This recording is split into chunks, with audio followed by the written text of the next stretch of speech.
O falso profeta.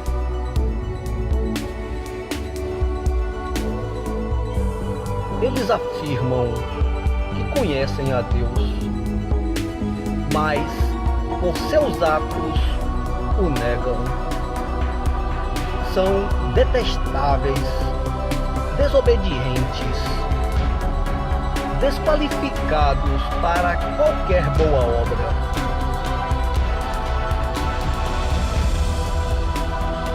Tito 1:16.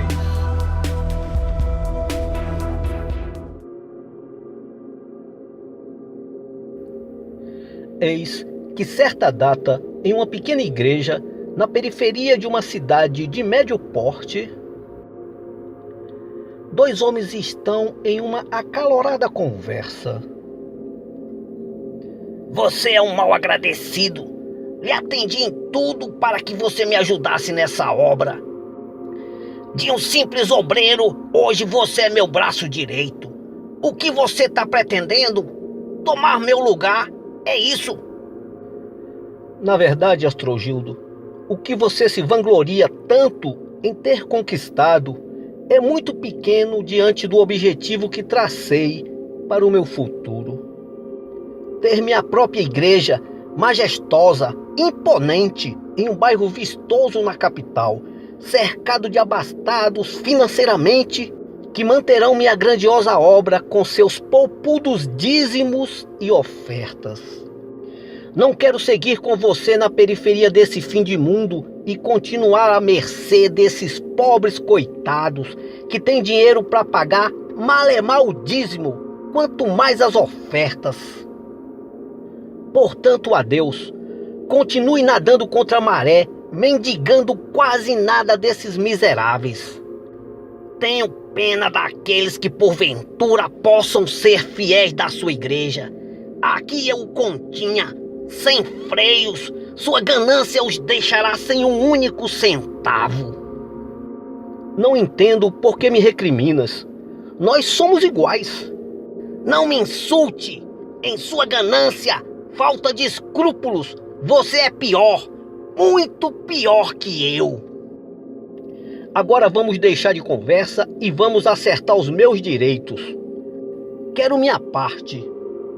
Como sua parte? Você nunca foi meu sócio? Como não?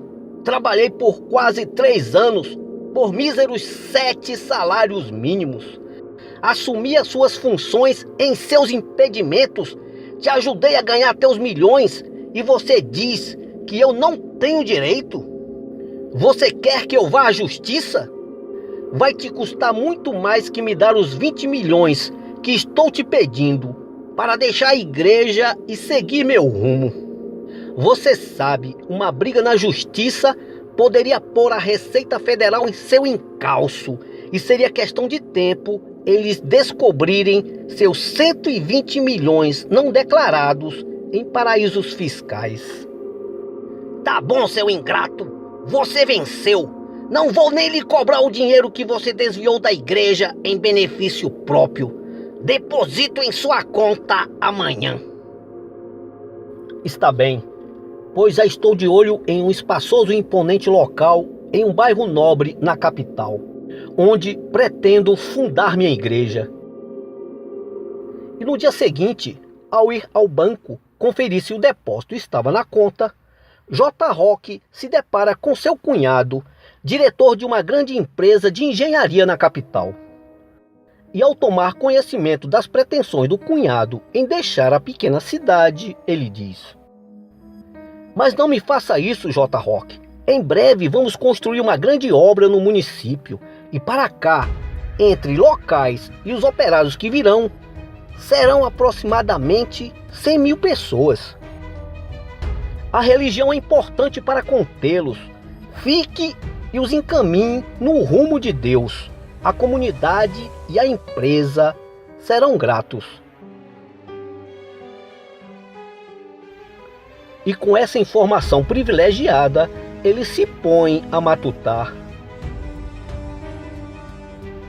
Com o dinheiro de apenas 6 meses de aluguel do amplo imóvel na capital, eu posso comprar um bom terreno em um lugar privilegiado na cidade e com o restante construir uma grande edificação para ser a sede da minha igreja. E assim foi feito. A chegada maciça de trabalhadores para a construção da grande barragem coincide com a entrega das chaves pelos engenheiros da grande edificação religiosa ao autodenominado Pastor da Luz. Por ser cunhado do diretor, foi acordado que 3 vezes por semana, antes do início dos serviços, iria à obra dirigir a palavra aos trabalhadores.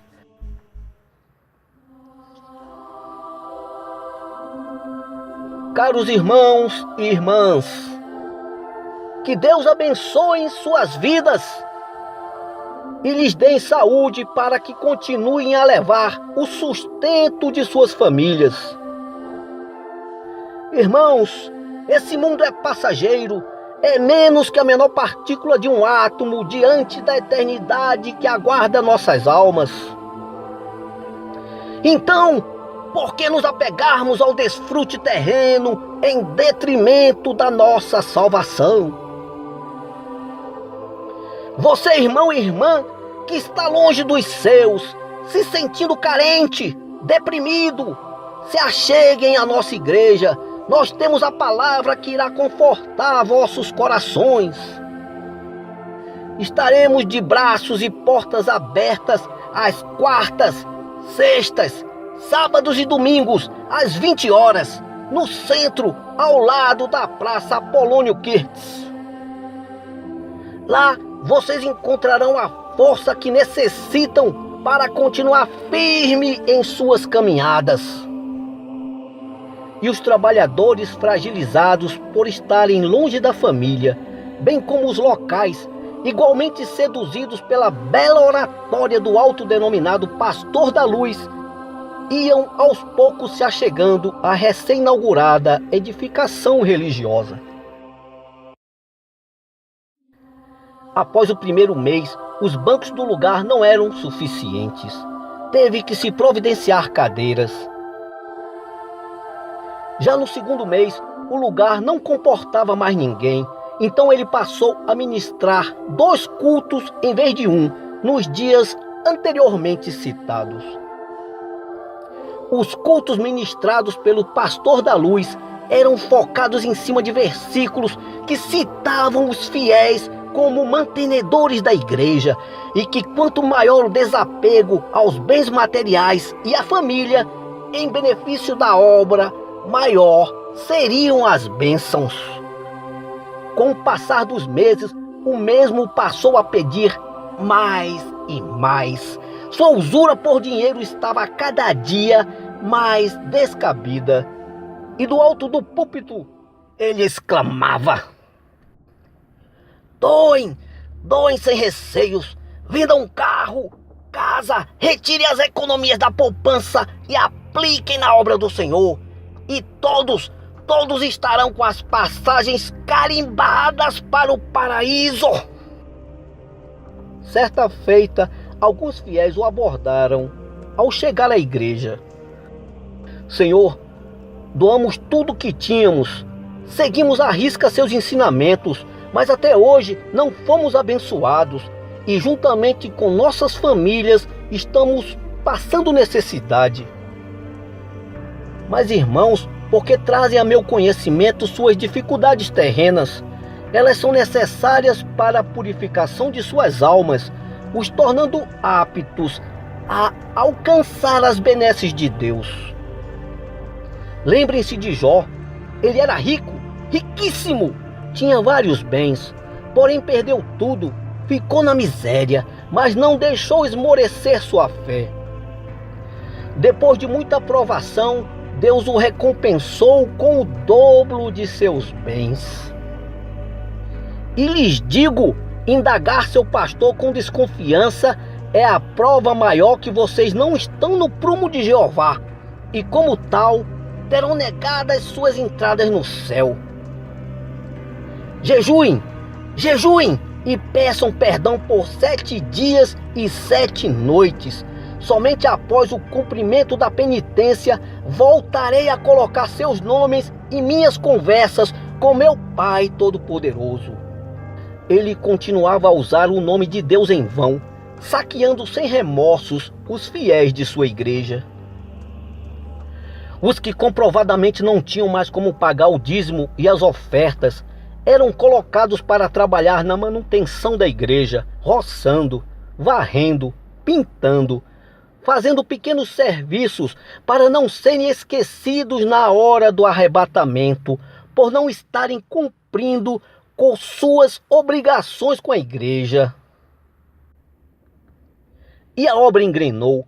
Mesmo com as críticas de parte da imprensa, os cultos eram cada vez mais concorridos. Os fiéis eram atraídos pelos milagres que pipocavam nos cultos ministrados pelo mesmo.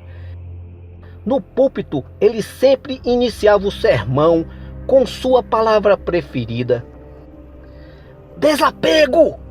Essa é a palavra que mudará suas vidas, como mudou a desses irmãos. Este que está ao meu lado esquerdo, na corrente dos milagres do ano passado, voltou a enxergar. E este que está aqui ao meu lado direito, era paralítico, e na caravana dos discípulos da fé, no início desse ano, voltou a andar. E o irmão que acabou de ler um versículo, era mudo, voltou a falar. E esse outro fiel que está aqui na fila da frente, sorrindo, interagindo com os demais, era surdo, voltou a ouvir. E quase todos os presentes ficavam em êxtase, aclamando e agradecendo em alto, em bom tom. Aleluia! Aleluia! Aleluia! Aleluia! Aleluia! Glória a Deus! Aleluia! Aleluia! Glória a Deus! Ele conspirava para que a multidão acreditasse que aquela obra era a escolhida por Deus. O pastor da luz estava cada dia mais rico e os fiéis cada dia mais pobres. O status que o mesmo alcançou era de tamanha magnitude que foi convidado a receber, juntamente com outros expoentes graduados da sociedade, uma medalha pelos serviços prestados ao povo. Ele estava no topo, imerso em meio aos louros da fama, mas cometeu um grave erro. Se esqueceu daquele que for usado para que ele chegasse aonde chegou. E no dia e hora que ele vai ao microfone agradecer a condecoração, do nada fica mudo, não consegue falar uma única palavra, só gesticula. Então desfalece e, já a bordo de seu jatinho particular, é levado a um grande hospital na capital paulista.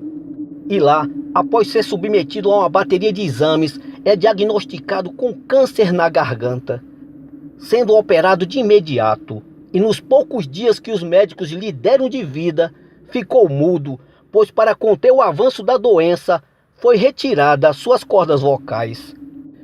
E no primeiro dia de visita, após sair da UTI, seu filho e esposa vão visitá-lo. Pai, estou triste com o seu sofrimento. O senhor aí, todo entubado, atado a essa maca, e ele com a mão direita que não tinha condutores de soro enfiados, pega um hidrocor e, em uma pequena lousa que estava ao lado, escreve: filho, a mão do Senhor baixou sobre minha cabeça com o peso de 10 elefantes. Até então, ele me alertava dos meus erros com a leveza da brisa cortando o ar. Estou rico, mas perdi meu maior bem, minha saúde. Agora a única coisa que posso usufruir do meu dinheiro é pagar meu seleto corpo médico e meus caríssimos medicamentos. Nada mais. Que eu lhe sirva de exemplo para que você não cometa o mesmo erro. Naquela noite, seu filho, que o acompanhava no hospital, percebe que ele estava delirando e vai procurar a enfermeira, que diz: é efeito dos remédios, meu rapaz. Não se preocupe, deixe-o em paz. Então, por alguns instantes, J. Rock se desapega de seu corpo e vai ao encontro do Senhor. E de frente ao mesmo, diz: ó Deus, antes de morrer, gostaria de externar meu arrependimento. Minha obsessão em ser reconhecido, aclamado, rico, fugiu ao controle e menti, enganei, forjei falsos milagres e me tornei um monstro. Não estou me dirigindo ao Senhor, verdadeiro e único Deus, para lhe pedir nada, muito menos por minha salvação. Tenho consciência dos meus graves erros e estou preparado para conviver com minhas dores terrenas e, após minha morte, abraçar-me de vez com a agonia eterna. O motivo desse desabafo é que não quero seguir aos infernos com minhas culpas. Mas, homem, o que você fez da sua vida? Conseguiu chegar aonde sempre quis usando o meu nome em vão. Você achava realmente que não sofreria as consequências do seu erro? A enfermidade que você foi acometido seria apenas o aperitivo do sofrimento eterno. Seu nome já estava junto com os demais na ata de encaminhamento ao portal das trevas, mas para minha surpresa me deparei com seu pedido de perdão verdadeiro, o que mudou totalmente seu destino.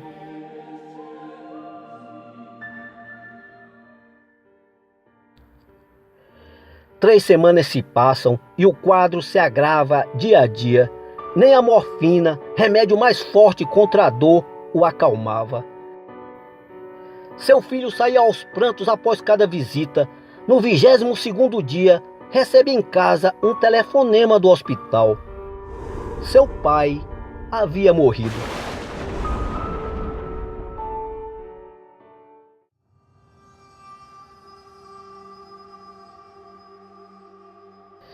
Já na funerária, o responsável por preparar o corpo para o velório, após dar-lhe um banho, quando vinha com um terno para vesti-lo, depara-se com o mesmo com o tronco ereto no caixão.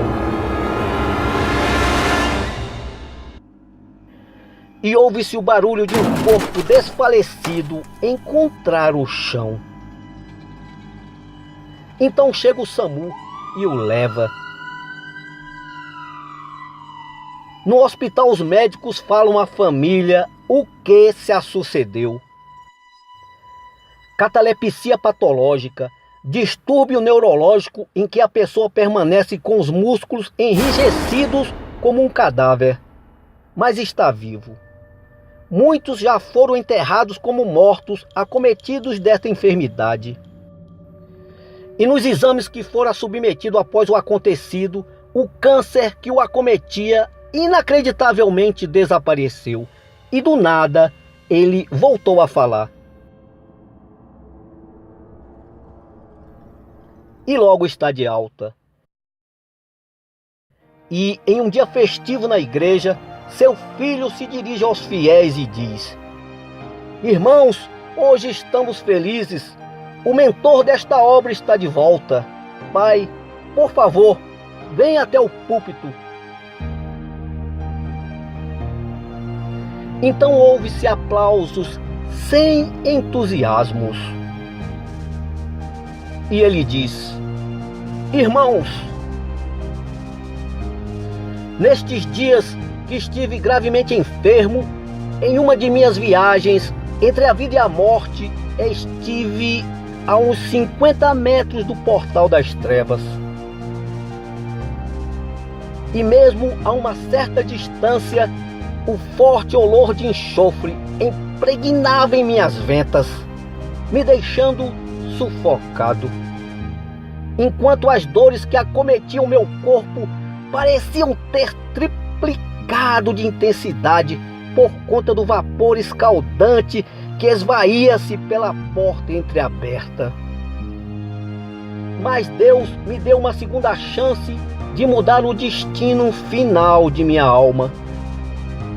Então, irmãos, voltei à igreja que corrompi, mas não como pastor da luz, que no auge de sua desventura acreditou estar no mesmo nível de seu Criador, mas como J. Rock, que foi poupado de ser lançado às trevas pela misericórdia de Deus.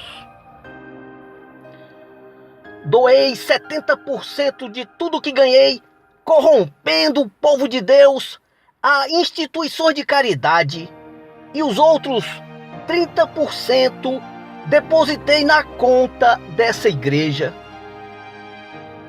Estarei sempre a postos a serviço de Deus e do pastor indicado por ele para tocar esta obra, como obreiro até o fim dos meus dias, em nome de Jesus.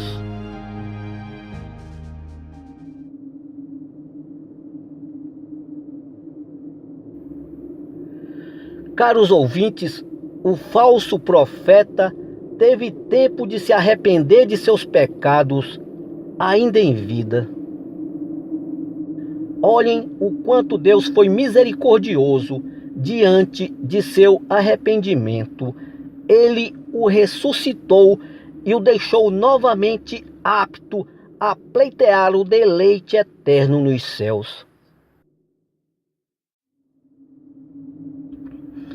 E você que está me ouvindo nesse exato momento, já se arrependeu de seus pecados e reconheceu que Ele é o verdadeiro e único Deus? Pois lhes digo, não nos foi dada a garantia do amanhã. Pois lhes digo, não nos foi dada a garantia do amanhã. A garantia do amanhã.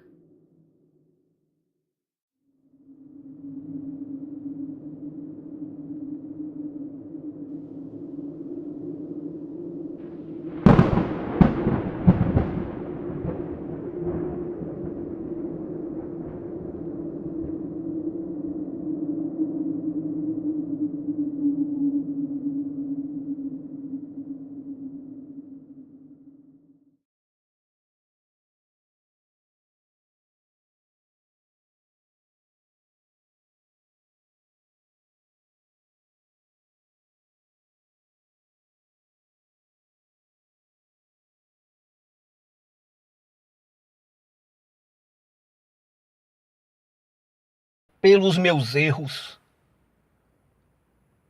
Ó Deus, antes de morrer, gostaria de externar meu arrependimento pelos meus erros. Ó Deus, antes de morrer, gostaria de externar meu arrependimento pelos meus erros. Ó Deus, antes de morrer, gostaria de externar meu arrependimento pelos meus erros.